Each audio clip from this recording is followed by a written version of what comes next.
people start getting their story out there, because I think the people are losing their voice, and Hollywood has too much power, and they're really driving the stories of what we think all the people are living in life. So I want people to email me, and I want to email people a copy of my book, How to Write a Screenplay in 30 Days or Less. It teaches you how to write your screenplay, how to turn it into a published book, and how to make your movie or sell it to a studio. And I know everybody has a story. That's kind of my theme with that book. Everybody has a story, and this book teaches you how to write your story as a screenplay and a published book for free through Amazon. So hit me up for that.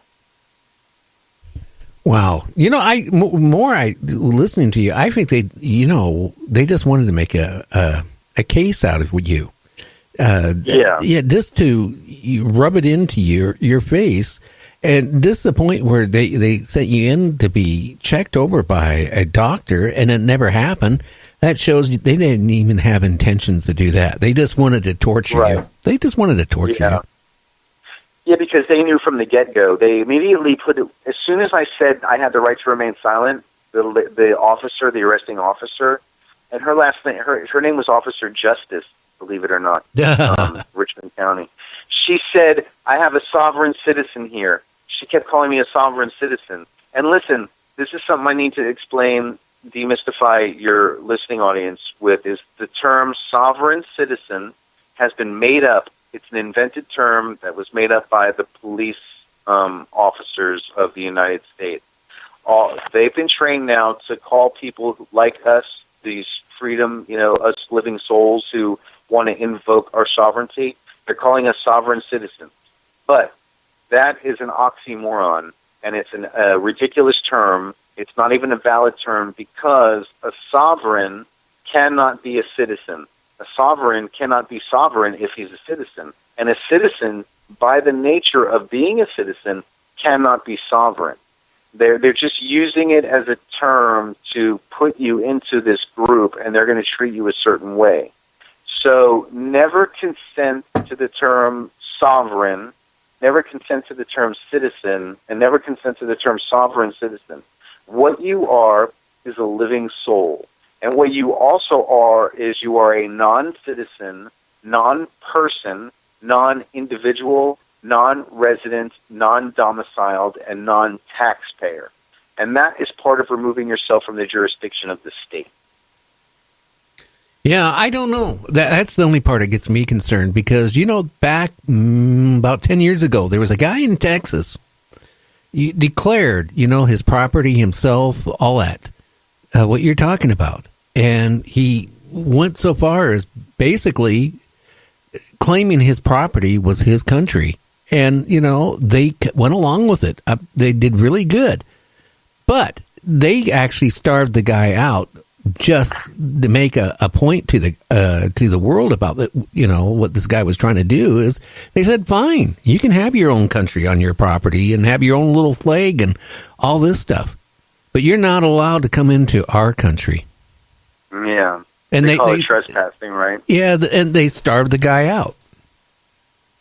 Well, what I think is that, and I know for a fact that there's a large movement now of people who are winning their cases, and they are being sovereign, and there's Through the Path to Freedom, which is one of the documents I'm going to email the people when they start emailing me, and who have been emailing me, is this is a legal maneuver that is written up by lawyers who finally got fed up with the whole system, and they're like, listen, you guys, we know the truth. We have this website now. We're putting up all the documentation. You can actually start legally filing the paperwork to make yourself sovereign living souls, removing yourself from the jurisdiction so that you are no longer subject to the codes and statutes of the state, and you become responsible for yourself as a living soul with regard to the way you treat other people as far as physical crimes go. So this is a movement for responsible people, and this does work, and it's legally viable. Some of those people who have gone off on their own way, like the guy you mentioned in Texas, and they say, okay, this is my land, they put a flag down, and they do this a certain way, it can backfire on them because they do paint themselves into a corner. legally. But there are other ways to do it, and I have researched the solution to it, and this is really what I see as the best overall solution that keeps you able to still participate in commerce, because I just don't see us right now being able to take down the Federal Reserve. So they're entrenched. We're entrenched with them. The way to do it, though, is to get our value with our promissory notes so we can continue using the Federal Reserve note, and we have unlimited wealth. Now, there's also this whole prison system and this tactics of removing our freedoms and putting us under their jurisdiction as citizens. We can file the paperwork to remove ourselves from their jurisdiction while still remaining able to travel about the land everywhere without being in violation of their laws or trespassing. So that guy might have gone about it a couple of different ways wrong, but there is a surefire solution.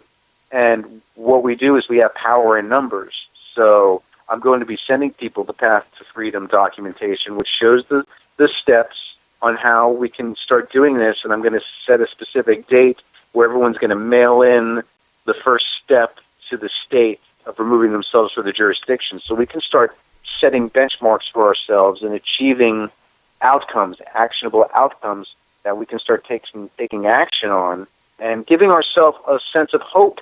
You know, if we don't feel like we can do anything about this or resolve this situation where it's mutually beneficial to both sides, then it's a fair contract, we're going to feel hopeless. We need hope.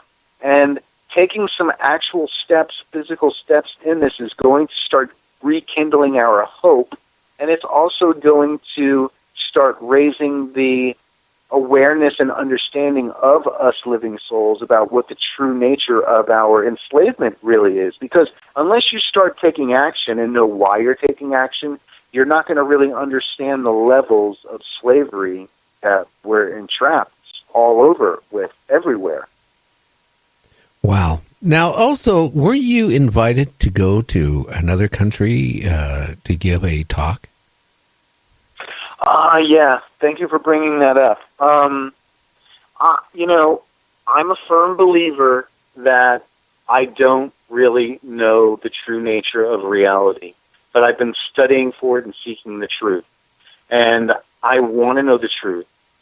And like we said before, possibly the Earth is a spinning sphere. I don't know. I have no proof. Possibly the Earth is a flat plane under a dome. I don't know. I don't know the truth. Possibly we're living in some type of an analog simulation, computer simulation. I don't know. I know the truth, but I belong to flat Earth groups because I've been researching all of the different things that people are saying that show and prove that the Earth is not a spinning sphere, that it's flat. And so I've been invited to speak, and someone heard me on your show and some other shows talking about the solution, about how if we get our freedom back from the governments, corporations that are posing as governments, then they'll have to divulge the information to us on the true nature of reality.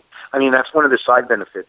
If we can remove the veil from Oz behind that curtain who's pulling all the strings and telling us what we need to know and what we don't need to know, until we can get to that point where we can talk to Oz ourselves and say, we're on equal footing now, tell us the truth, we're not going to know the truth.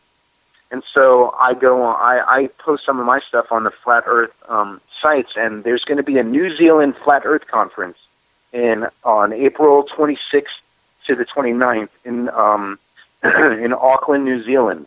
And I've been invited to come and speak as a speaker, you know, about this solution, how we can become free, how we can get closer to the truth. So I'm really excited about that because it shows me that when I do these shows, like on your show, people are listening, and the vibration is going out there and it's being received by people, and they're coming back to me and saying, hey, you struck a chord with me.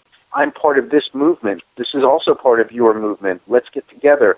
Let's start making a difference. Let's spread the word in every way possible. So I'm hoping to go to New Zealand in April and attend that conference and speak. Otherwise, I might have to do a Skype presentation, but I really want to go in person. So I'm definitely planning on that. Oh, it sounds like it'd be fun anyway. Oh, totally. I've always wanted to go to New Zealand. And Auckland, I was looking at it. Auckland's it's on the North Island in this real narrow area almost like a 1 mile wide peninsula that sticks off of the top of New Zealand. It's really cool looking area. And, they're very close to Antarctic. And when you start, if you do, I don't know how much you've researched into the flat Earth theory or the simulation theory, because you were talking about Antarctic before and how the pieces of ice or Antarctic's melting. Well, if you look up the story about Admiral Byrd from the 40s and the 30s, he was a highly decorated Navy admiral for the United States of America, Department of Defense. And he went on expeditions to the North Pole and to the South Pole and Antarctica, and he said there's a great undiscovered territory beyond the South Pole, bigger than the North American continent, and with vast resources and green land. And so there's something about... Well, there's something about that, too. About that, too, because, it goes even more in depth, because, when he went to Antarctica, it was supposed to be for a lot longer period of time than he went. He went there. He lost a lot of military personnel. He lost some planes. He lost a ship that got sunk. Then there was rumors that they ran into, a encampment or whatever. They were talking about, like, one of their scouter planes actually was talking about they were flying, and all of a sudden they saw this lush valley of green, rivers and trees and all this stuff. And supposedly the story is that they ran across a group of Nazis and aliens and all this stuff. And I don't know if it's true or not, but, coming from Admiral Byrd, I mean, how else could he explain, losing a ship, losing, military personnel, losing planes, and then coming back months and months early, with your head hanging down between your legs? I mean, something happened there. Yeah, I think I know there's more to Antarctica than we know, but I believe what Admiral Byrd said, and I believe what came out in his diaries later on, and I think he may have run into some type of a Nazi internment facility, or they've been there. Some people believe that Hitler actually went to Antarctica and went into what some people might think is an inner Earth area, where there's a gigantic, like 60-mile wide opening at the South Pole, down into a hollow Earth where we might be in some type of a torrid field. So there's so much speculation with that. Admiral Byrd even went on and wrote about an encounter where he went to the North Pole and his plane was taken control of by some beings not of the common Earth domain. They controlled his plane, landed it, took him on another craft into a crystal palace to meet the ruler of their domain, who told them that they were very concerned about the human race, nuclear weapons, and what we were doing, and they've been keeping a very close eye on us. And that they were losing hope for humanity, but there's still hope. And he sent Admiral Byrd back with that message that there is hope. But then Admiral Byrd went on and did some interviews, and it seemed like they they muffled him a little bit, that he couldn't really tell the truth because he had an oath that he had to uphold to the U.S. of A. Corporation. And that's the thing. There are so many important truths that are being hidden from all of us under the guise of national security that we don't know the true nature of reality. All we can do is speculate and guess and go by what NASA is telling us and the Department of Education is telling us of the U.S. of A. Corporation, that we're starting to uncover that and realize that a lot of what they've been telling us is lies. And they've even come back years later and told us that their recounting of the events was a lie, like Pearl Harbor, the Gulf of Tonkin, things that have caused these, major points in history that have catapulted us into wars. They've come out later on and said, well, that didn't really happen, and we really just wanted to go to war. And it keeps happening, and we're not stopping it. And I had said this the other day to somebody. The start of a free country, Einstein, I believe, said, is the youth of that country or the youth of those people refusing military service. And we, as adults, have to start teaching our children that